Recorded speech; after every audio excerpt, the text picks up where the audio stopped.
final score from Orchard Park: Bills 20, the New York Jets 12. The green and white fall to 7-6 on the year. The Buffalo Bills now 10-3. Ethan Greenberg, Quincy Enunwa here in the BetMGM studio. Welcome to Jets Overtime, presented by SiriusXM. We're going to hear from Anthony Becht, as always, joining us. We're going to hear from Caroline Hendershot, Bob Wischusen, and everybody involved. But let's bring in Anthony Becht. Let's start with this, guys. Just your general takeaways. Quincy, we'll start with you. After a game like this where the Jets had a chance, obviously couldn't quite get over the hump, just what's the general vibe for you around this team now? Man. I want to stay positive. I think that they've done a lot of great things. They've continued to show that they're improving and getting better. It's just simple mistakes in this game that really put them behind the eight ball. The biggest thing for me was injuries. Injuries, again, are the name of the game for this season. It's the name of the game for this game as well. You got your quarterback going out, tackle loss for one period of time. A few other guys got hurt. Quinton, your biggest guy, is also injured. You don't know how long that's going to be. So, I want to stay positive, but there's a few things that are concerning. All right, so just to Quincy's point, a couple guys to keep in mind here. One, Quinton Williams considered day-to-day with a calf injury. Mike White was in and out of the game in the second half with rib injuries. He got sent to the hospital for precautionary reasons. Robert Saleh said that he's expected to be on the team plane. Just wanted to make sure that everything was okay. Anthony, we're going to talk about Mike White in a minute, but for the Jets to lose by 8 points and really have a chance to be in the game, especially late, what does this say about this group of players, and how do you feel like this bodes for them moving forward? Yeah, well, it gets back to the old adage, moral victories, right? I mean, I don't think anybody on the Jets wants to take that. When you're talking about what this team is trying to accomplish and what they've done so far this season, they've been in every year. They've been a team that, quite frankly, gives everyone, even the top teams in this division, problems. And the Bills had problems early on. I thought the defense did an exceptional job of keeping the momentum down in the first half, giving the offense and putting a little bit more on the offense to really show up in the first half, and they had to do that. I forgot, maybe it was you, Ethan, or someone earlier in the pregame talking about starting fast. That was going to be crucial in this football game, and the offense, quite frankly, didn't. Now, both offenses struggled because of the fact that the defense has played well, but Q had a great point about the injuries in this game. Just when they happen, in particular with Mike White, just the randomness of Flacco, obviously taking that hit and fumbling the football. That was a big turnover in the game. The fumble obviously made the game, and of course that 4th and 1. Those are just 3 plays, guys. Imagine if those 3 plays are not part of this game, what would the turnout have been? So when you're talking about December football, you're talking about being the best. It really comes down to those couple plays that make the difference. And quite frankly, the effort was there. Everything about it was great. The game was great. But if those 3 moments don't happen for the Jets, it's a different ball game. And unfortunately, that's the difference right now between where the Bills are and, quite frankly, the Jets. Yeah, the Jets lost the turnover battle, and Robert Saleh was the first one to say, whenever you lose a turnover battle, you probably don't have a great chance to win the game. One of the turnovers came the play after Mike White first got hurt in terms of a rib shot. Joe Flacco comes in, fumbles the next play. The Bills get possession. They go down the field, and they kick a field goal. So something to keep in mind there. But let's talk about Mike White here, because Mike White, above all else, showed grit, right? 61.4% of his passes he completed, 268 yards. He did not turn the football over. And coming off of last season, a much different game, obviously, like we said in pregame central, I think that what you saw from Mike White was resoundingly positive against a very good defense, not to mention just the grit. Now, Quincy, when you're a player and you see your quarterback, like if you're Garrett Wilson and you see your quarterback get hit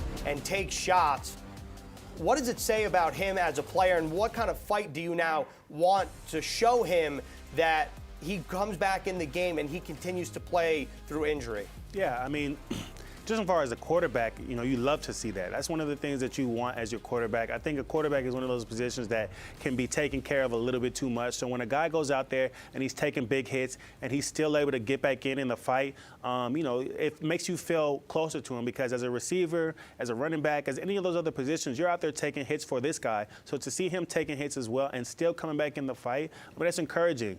I think the biggest thing that you want to see is that you want to get back to your old lineman and tell them, hey guys, let's keep this guy up. Make sure that he's staying upright, making these throws for us, helping us win this game.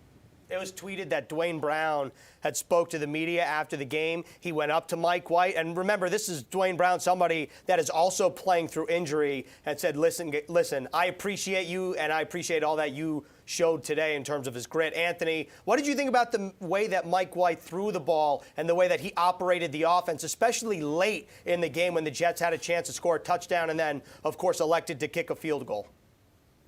Yeah, well, it speaks volumes about Mike White and his toughness. I mean, he was a dog today. He took some shots, some clean shots, some quite frankly shots that I worry about. Protection is where if there is a hot route for him to get out of that kind of trouble. But man, standing in the pocket today, throwing some great footballs.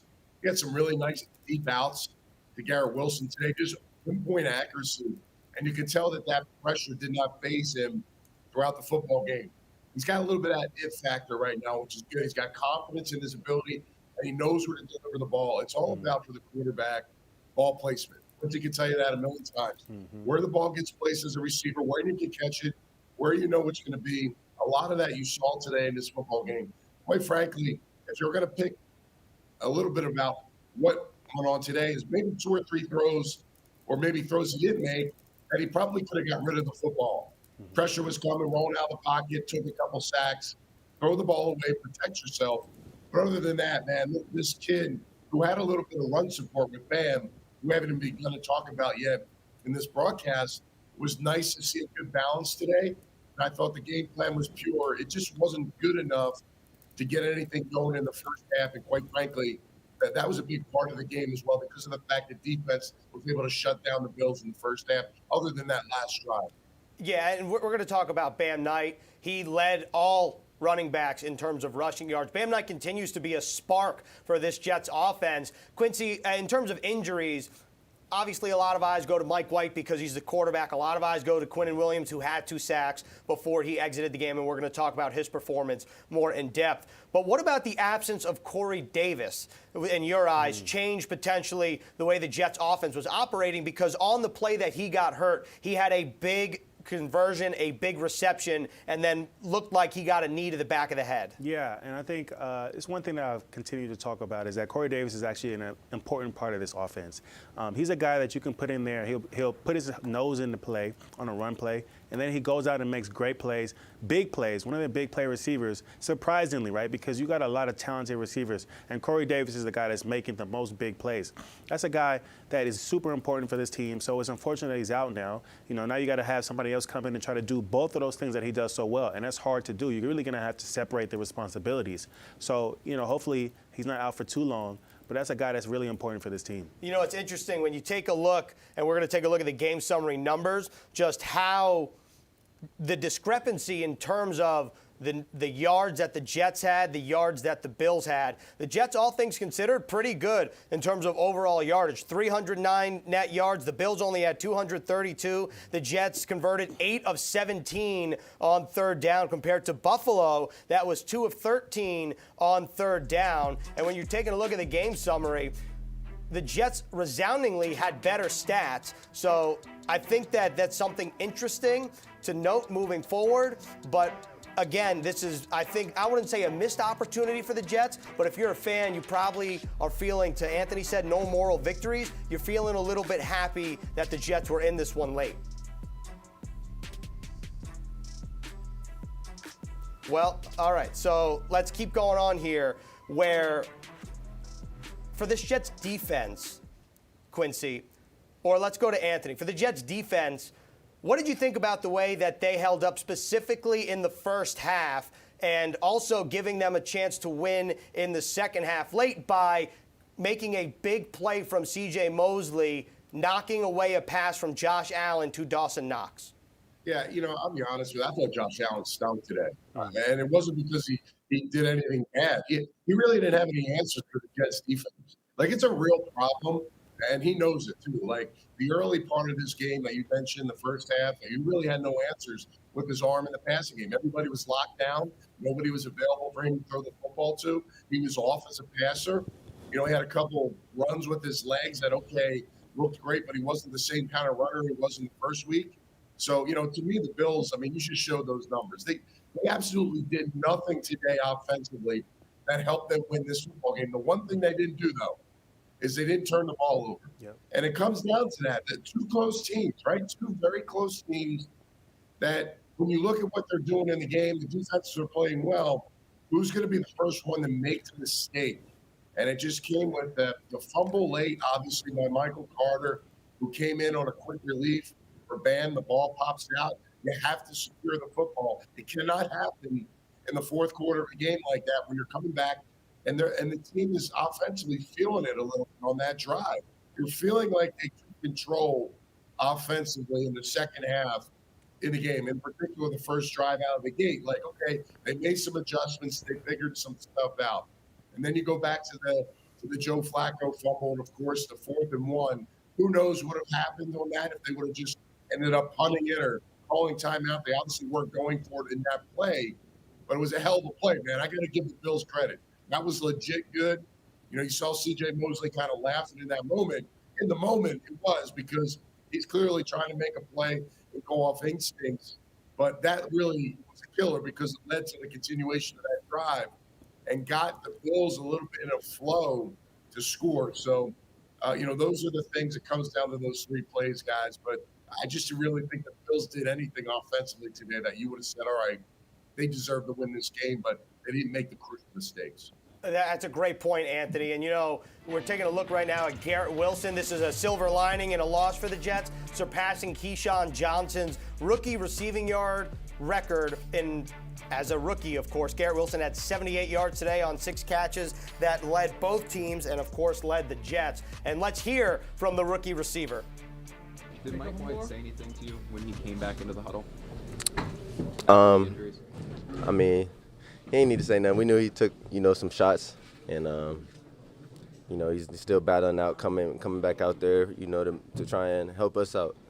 And no, he didn't say anything besides, the play. He just, was back out there, and he ain't need to say anything. Being his teammates, he ain't need to say anything. What can you learn from these close games where you're not finishing?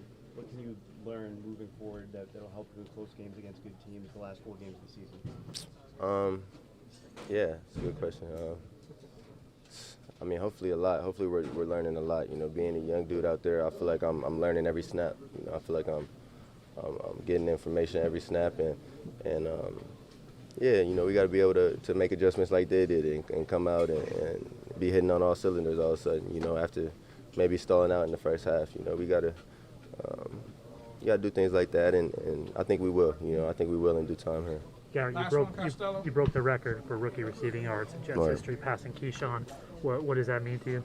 Oh, that means a lot. It would have meant a whole lot more. We win this game, and I can't lie. I was expecting to get that. And it's about winning. It's about winning. I want to win, and those personal accolades will be there regardless. But winning. If we're winning, it's gonna come with it, and we didn't get the job done today.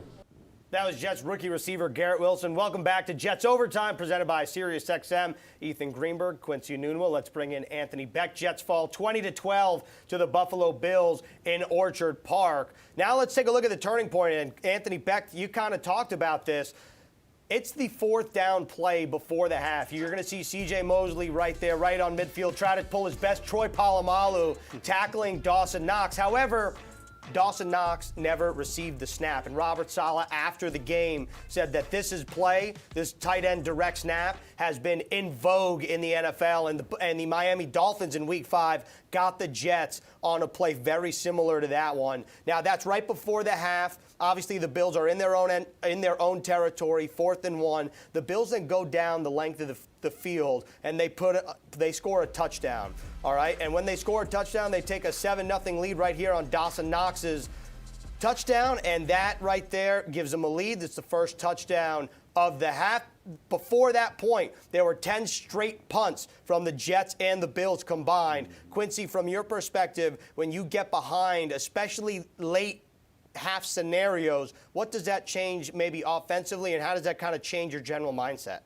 Yeah, if I'm talking about just these plays in general, I think it's unfortunate when you watch that turning point, the whole series, you have that 4th down, but then you also have a holding call by Michael Carter. So that whole drive really really it makes sense for it to be the turning point, because if you go into the half, it's 0-0. The Jets get the ball back, and that first drive out of the halftime, they did a great job of putting points on the board. So it really changes the way you operate. Now you're going out of halftime, and now 7-0, you're down. Now you really are trying to put points on the board, and you're trying to just make it even. And you have to continue to try to put points on the board and try to not make mistakes. And it just was the name of the game. The Jets made too many mistakes in this game with those 2 turnovers and even those 2 penalties right there. Anthony, this play in particular, I know hindsight is always 20/20, but the Jets get the ball to start the second half. They go the length of the field, and we're going to talk about that more in depth. They score a touchdown, so it's a tie game. So when you're looking at this in hindsight, you're really going back to the C.J. Mosley penalty, thinking that if C.J. Mosley doesn't jump off sides, or let's say the Jets hold the Bills to a field goal, right? Late in the game, when the Jets are down 2 possessions and it's a debate, do you kick a field goal? Do you try to get a touchdown? It's not even a question at that point in the game, because realistically, the Jets would have just needed a score to then take the lead. But obviously, 20/20 hindsight, just what's your take on the way that things played out from that point on compared to what happened beforehand? Yeah, I'll tell you, if I was a coach in that scenario and the way that play went down, C.J. Mosley is an exceptional linebacker, and he's very savvy, and he has instincts. He was going off pure instinct there. Didn't work out for him. But let's be honest, how many times have we seen this play, whether it was the Chiefs or somebody else, they get that ball, and that tight end is gone. Now, that's the first for that time, not being able to do that. He just made a strategic timing play that just didn't work out. And I just don't think there's a lot of linebackers out there that have that feel for the game like C.J. does. Now, yeah, it doesn't look good because he jumps off sides. They weren't going to run a play. But I got to be frank with you. Like, if you're looking at analytics and all these plays and how many times it actually happens, I guarantee you, every time that play has been lined up for any team, and I don't have the number, when a tight end did that, I would have said, they're going to go for it right there, and the tight end's going to take the snap and go. So, it stinks that it happened to him because, he's just playing off his raw ability in that moment. But, it was a contributing factor, obviously, to continuing that drive. But I wouldn't be mad at the guy, man. It looks bad from a distance, but, I mean, hell, if that could snap, guess what would have happened? He would have saved the day. So you just don't know in that scenario. And you got to go with your gut. And that was CJ's gut. You trust that because he's that kind of guy.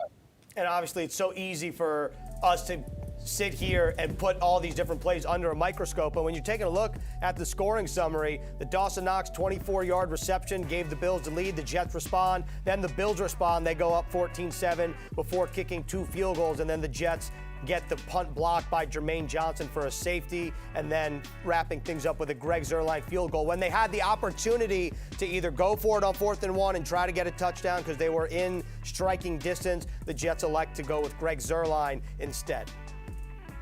All right, let's go back out to Orchard Park. Let's bring in Caroline Hendershot. Caroline, just talking to people after this game, what was the vibe of the Jets locker room? I spoke with a couple guys post-game, and I think the biggest messaging from coaches and players was that there's still 4 games left, and there's still a lot of time to play. And I just think that from all the sentiments I got from the players, they know that there's a lot of fight left in this team. They played all the way down to the final whistle. You saw Jermaine Johnson block that punt and give them another chance. So I think that sentiment of they're better than this, they played all the way to the end of the game and they gave it their best effort. I think that's still the sentiment, and that there's still plenty of football left in this season, and nobody should count it completely down and out. As someone who is standing on the field throughout all 4 quarters, what was the weather like in the beginning of the game, in the first half, compared to the second half? Because it seemed like, from our perspective, it kind of lightened up and it was a little bit of a different type of a wintry mix. Yeah, it definitely changed throughout the entirety of the game. It started with more of a rain, and then it got picked up, really got heavier, and then it changed to snow in the second half. So I think dealing with all of that, between the different mixes and then also the temperature drop that happened mid-game or midway through the game, it was just really tough for these players to keep battling all of these different elements and then to finish this game with a full-blown snowstorm, as you guys saw. Caroline, great stuff as always. Make sure to get home safe. Make sure to get yourself a hot chocolate as well, or maybe some hand warmers. But Quinnen Williams, this is a guy, in terms of injury-wise, you have to monitor day-to-day with a calf injury. He had 2 sacks before he exited the game. That makes it 11 sacks on the year. He's the first interior Jets defensive lineman to reach double-digit sacks since 1990. That's Dennis Burden, the first Jets defensive lineman since 2015 to hit double digits.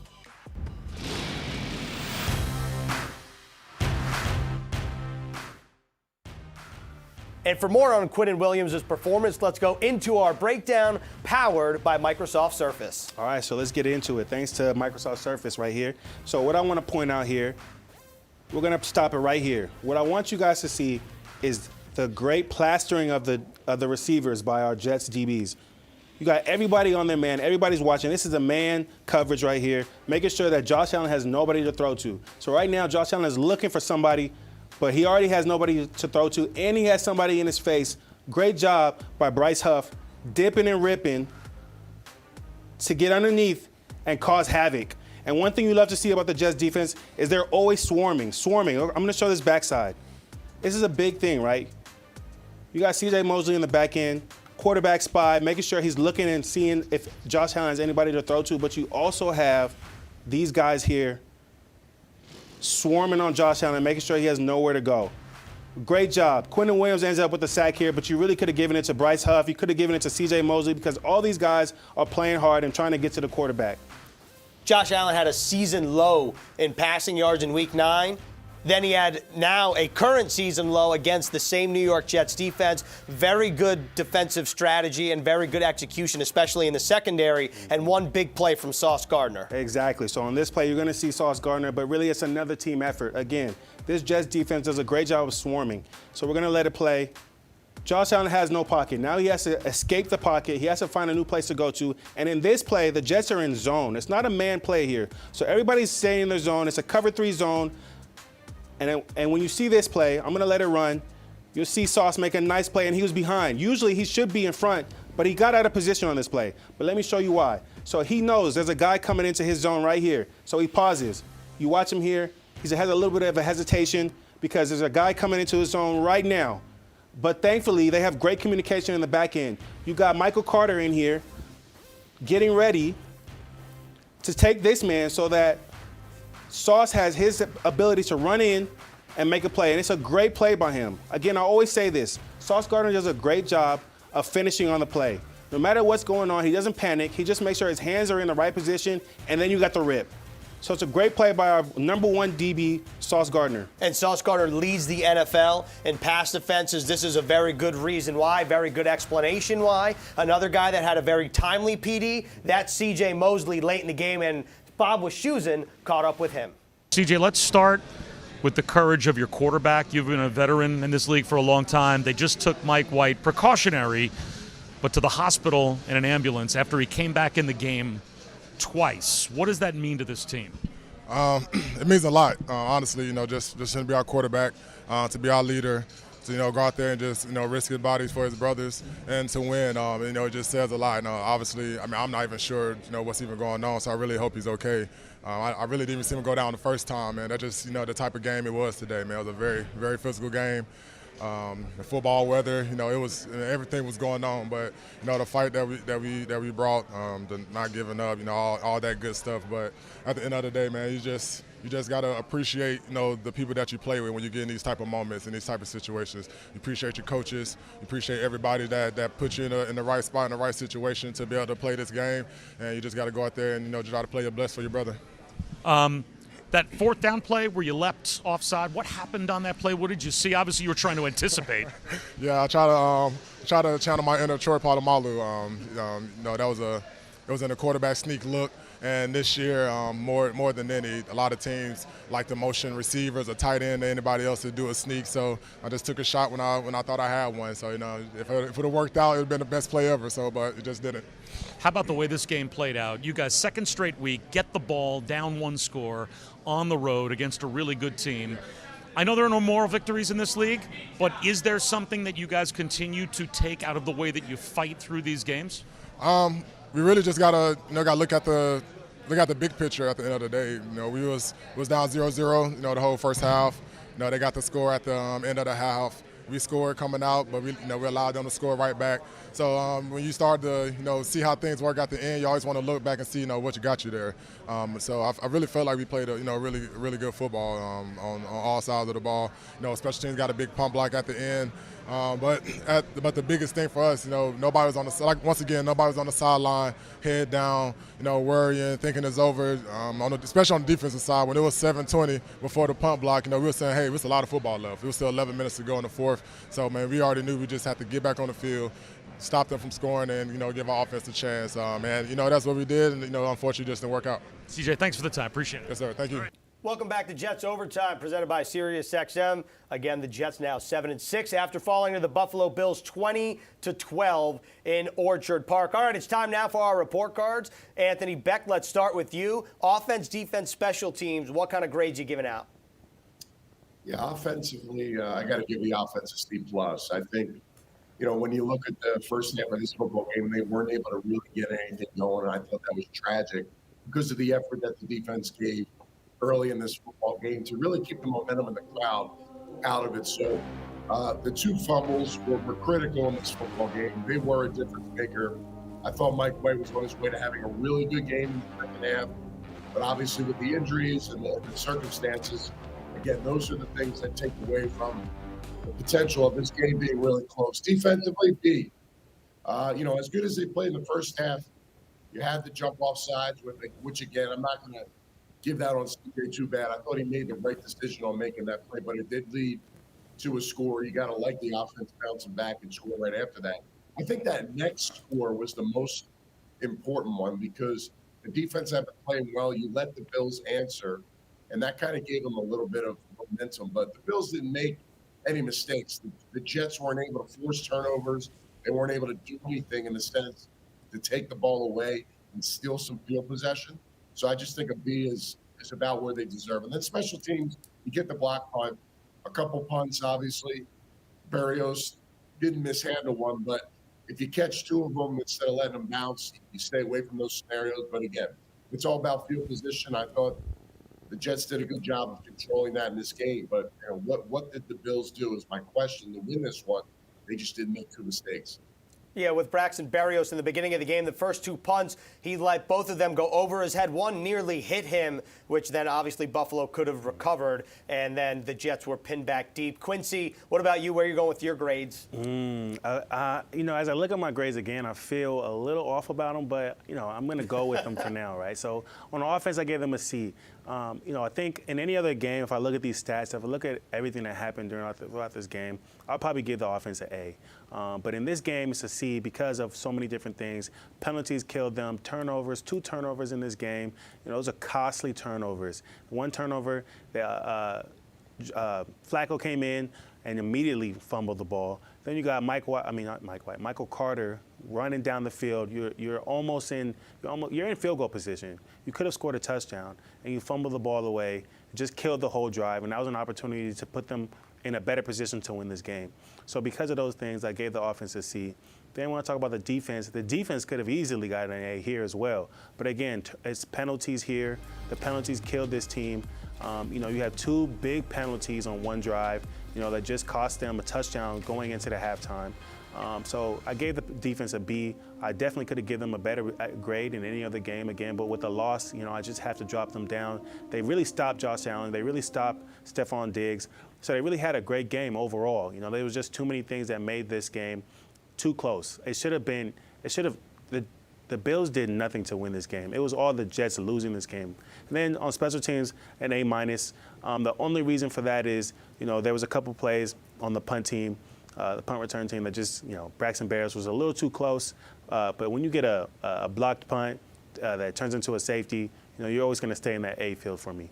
Well, the Michael Carter play that you talked about, the fumble, came on the Buffalo 23-yard line on a 5-yard pickup. Now the Jets then force the Bills into a 3-and-out. Then Jermaine Johnson blocks the punt that then results in the safety. The Jets get the ball back. So it wasn't as catastrophic as maybe it could have been, but also the Jets seemed like they were really grooving on offense and really moving the ball well. One guy who ran particularly well was Zonovan Bam Knight. Again, he did not play in Week 9. He made his NFL debut Week 10. Today, against the Buffalo Bills, he leads both teams 17 carries, 71 yards, 4.2 average, and 1 touchdown. Anthony, you mentioned him earlier. It feels like whenever you watch Zonovan Knight, he's just running with such fresh legs. From your perspective, how much of a spark has he given this Jets offense?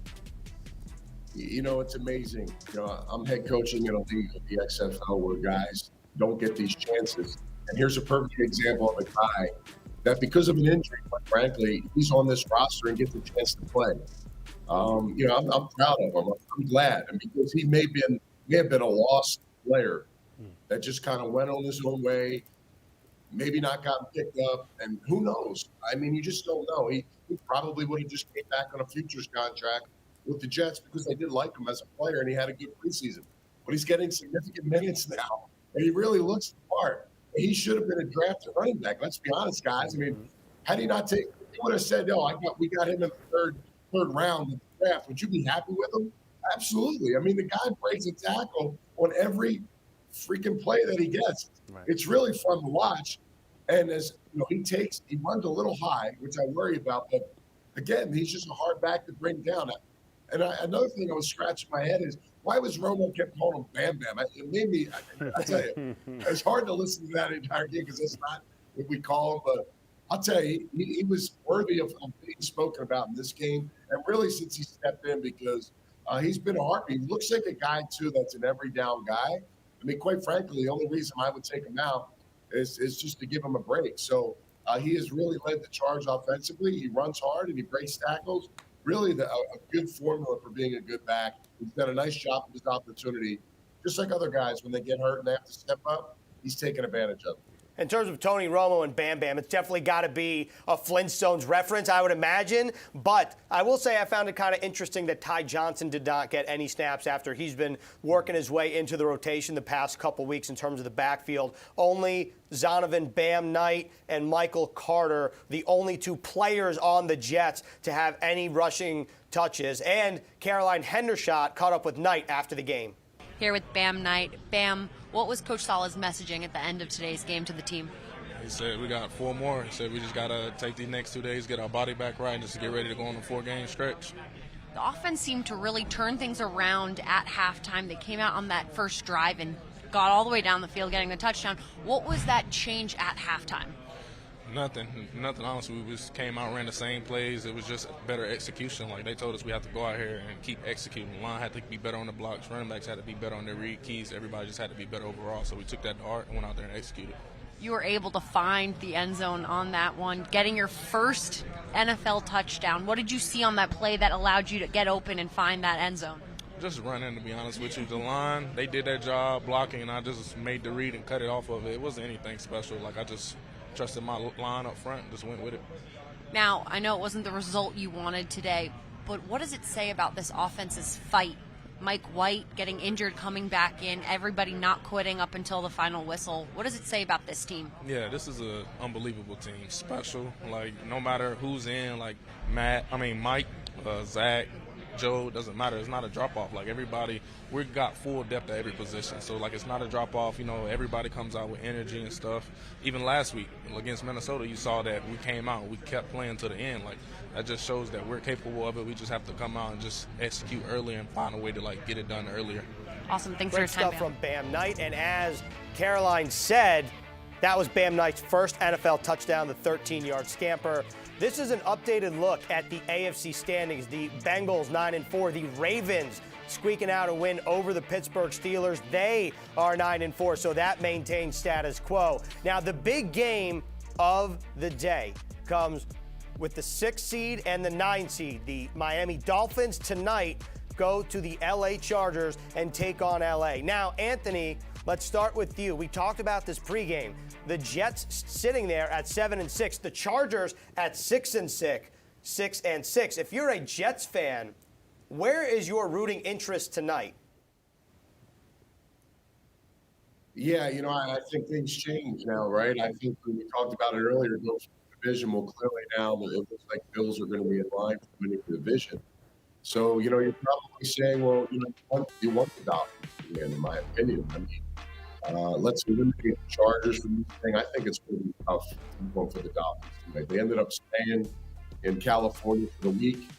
I think that's a distraction. Sometimes that's just not the best way. You're out of your element, and you finally get to the game. You don't have that juice.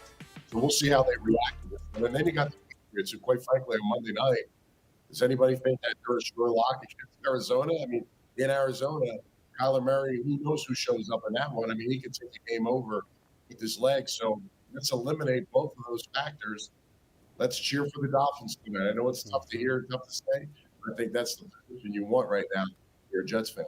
I definitely agree with you, Anthony, especially considering that if the Patriots tomorrow night win, let's say the Chargers lose tonight, the Patriots win. The Patriots have the tiebreaker over the Jets, so then the Jets would be on the outside looking in. The Patriots would be the NFL 7 seed. Quincy, between those two teams, because it feels like right now it's a 3-team race, especially for that 7 seed between the Jets, the Chargers, and the Patriots. So from a Jets perspective, are you more worried about the Patriots and the tiebreakers, or are you more worried about the LA Chargers and the talent that they have? Even though a lot of people think they're underperforming, they do have a talented roster on paper and a very good quarterback. Yeah, that's a good point. I think I'm probably more concerned with the Patriots, right? They are a team that obviously beat the Jets and have potential to continue to win games. So I think anytime that it's a divisional game, a divisional team, that's behind you, that's nipping at your heels, you definitely want them to continue to move further and further out of contention. So you definitely want the Patriots to lose. You want the Miami Dolphins, this time, you want the Miami Dolphins to win because, you have another team that's nipping at your heels in the Chargers that will have an opportunity to replace you if they beat the Dolphins. Also, when you take a look at the Jets' upcoming schedule and their opponents, just something to keep in mind, the Detroit Lions next week, what might have seemed a couple weeks ago like maybe an easier game, right now the Detroit Lions are rolling 25 straight points in each of their last 5 games, at least 25 points, taking down the Minnesota Vikings today. The Jaguars beat the Titans today. The Seahawks right now are losing to the Panthers, and then the Dolphins play at night. And on the flip side, when you look at the Chargers schedule, they got, after today against the Dolphins, they wrap up the season with the Indianapolis Colts, who are struggling, the Rams, and the Broncos. So if you're a Jets fan, the Jets have their work cut out for them, but this is what you sign up for in December football, because the Jets have a chance to end their playoff drought. It's going to be a photo finish, I guess, if you're going to use a horse racing term, and I think that Jets fans should be excited about the way this is going to play out. Anthony, let's end now with our final thoughts. From a macro perspective, knowing what happened today, knowing what lies ahead for the New York Jets, where do you stand and what needs to happen for the Jets over the course of the next couple weeks in terms of controlling their own destiny, not necessarily in other teams losing, in order for them to have the best chance to snap their postseason mark? Well, health is the biggest thing, right? Because you got 2 games now, I think, in the next 11 days. So that's going to be the biggest factor on what this team can do moving forward. When you looked at that schedule in the back end, you saw those final 4 games, you were probably thinking, okay, those are all games that are in a winnable place. Now you're talking about all 4 of those teams are really tough out. So you're going to need all your players. You're going to need your best guys to be available for that game. I think there's a lot of football left to be played. There's a lot of opportunity there for the Jets. The Jets, I think, to me, can still control their scenario if they take care of business. So do they have to win a ball to get in?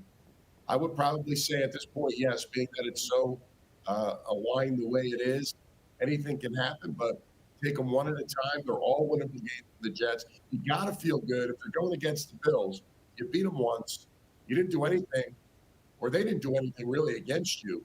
You should feel good as you're going up there that, okay, we got this. Take them one at a time, do our thing, and if we're good to go and we're healthy, we can come out of this thing 4-0. So it'll be interesting to see how they finish. It's, again, a scenario they haven't been in a long time, guys, over a decade, where these games really matter. And it's definitely going to be a process where they grow and get stronger, regardless of the situation on how it finishes.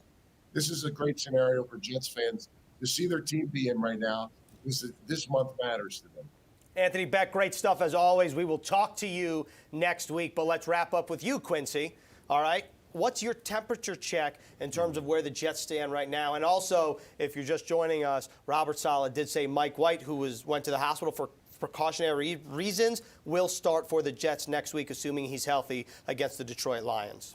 I mean, my temperature check is still high. I think that this is a team that's really talented. Robert Saleh said it himself, they're going to see the Bills again in the future. He's confident in this team. I think that everybody that watches this team should be confident, because there really was nothing that showed in this game or even the past game that said this team is not talented enough to make it to the playoffs and make a run. It's really just the mistakes. It's the mental part of the game that's really holding this team back. Obviously, injuries are also a big part of it, but if they can mentally get over the penalties, the silly mistakes, making sure they're on their assignments, this team can go as far as they want to. Final score in Week 14 for the New York Jets. The New York Jets 12, the Buffalo Bills 20. The Jets right now hanging on to the 7th seed in the AFC at a record of 7-6. That's all we have for Jets Overtime, presented by SiriusXM. Next week, the Detroit Lions come to town. Today was actually the first game, one of 3 in 10 days for the Jets, because after the Lions, the Jets quickly gear up for the Jacksonville Jaguars on Thursday Night Football. But next week, the Jets 360 crew out at the MetLife stage will be with Thomas Jones, Braylon Edwards. But that's how we wrap up this week's Jets Overtime. Hope everyone has a lovely Sunday, and thanks for tuning in.